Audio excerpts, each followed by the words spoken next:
இப்போ நான் ஒரு பின்தங்கிய நகரத்துலேருந்து இருக்கேன் சார். நான் மியூச்சுவல் ஃபண்டில் இன்வெஸ்ட் பண்ணணும் அப்படின்னு ஒரு முடிவு பண்ணால் எதெல்லாம் குறைஞ்சபட்சம் கவனிக்கணும்? யாருமே கைடன்ஸ் இல்லைங்க, என் நகரத்துலேயும் ஆள் இல்லை. ஆனால் என்கிட்ட ஒரு 20,000 10,000 50,000 சம்திங் எதுவும் இருக்குது, நான் இன்வெஸ்ட் பண்ணோம். எதெல்லாம் அடிப்படையாக நான் கவனிக்கணும் ஒரு மியூச்சுவல் ஃபண்டை இன்வெஸ்ட் பண்ணுறது? அது மட்டுமே முக்கியம் கிடையாது, பணம் மட்டுமே முக்கியம் கிடையாது முதலீடுக்கு. ஓகே, மனிதனுடைய வாழ்க்கையே காலத்தால் ஆனதுன்னு நம்ம சொன்னோம். ஸோ உங்கள் கோல் என்ன, பர்பஸ் என்ன, நான் எதுக்கு இந்த முதலீடு பண்ணுறேங்கிறத முதல்ல அவர் உணரணும். எல்லாரும் பண்ணுறாங்களேன்னு பண்ணக்கூடாது. நமக்கு என்ன தேவைங்கிறத முதல்ல முடிவு எடுத்துக்கிட்டு 10 வருஷம் 15 வருஷம் 20 வருஷம் எந்த ரிசர்ச்சும் தேவையில்லை. அவர் எந்த ஒரு ஃபினான்ஷியல் அட்வைசர் கேட்டால் இன்னும் கொஞ்சம் பெட்டராக இருக்கும். ஒருவேளை ஃபினான்ஷியல் அட்வைசர் கேட்க முடியல, அந்த மாதிரி பின்தங்கிய நகரத்தில் இருக்காரு, இல்லை அவரே பண்ணணும்னு நினைக்கிறாருன்னா அவர் யாரையுமே கேட்கவில்லை, ஒரு இண்டெக்ஸ் வாங்கிக்க வேண்டியதான். நிஃப்டி 50 15 வருஷம் பணம் நிஃப்டி 50 வாங்கிட்டே இருங்க. எப்பெல்லாம் பணம் கிடைக்கிதோ வாங்குங்க, முடிஞ்ச எஸ்ஐபி பண்ணிகிட்டே இருங்க மாதம் மாதம். யாரையுமே நீங்கள் கேட்கணும்னு அவசியம் இல்லை.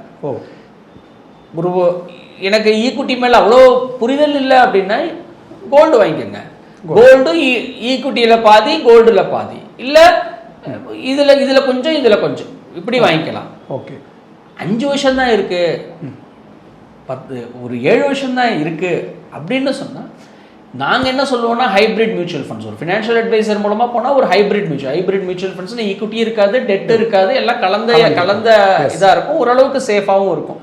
அந்த இல்லை இங்கே ஃபினான்ஷியல் அட்வைசரே கிடையாது, நானே முடிவு எடுக்கணுங்கிற பட்சத்தில் 5-7 வருஷத்துக்கு அதிக ரிஸ்க் எடுக்காதீங்க.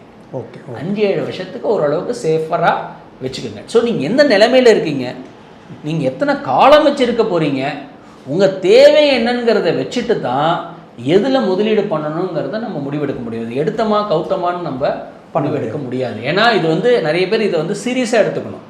இது விளையாடுற இது கிடையாது.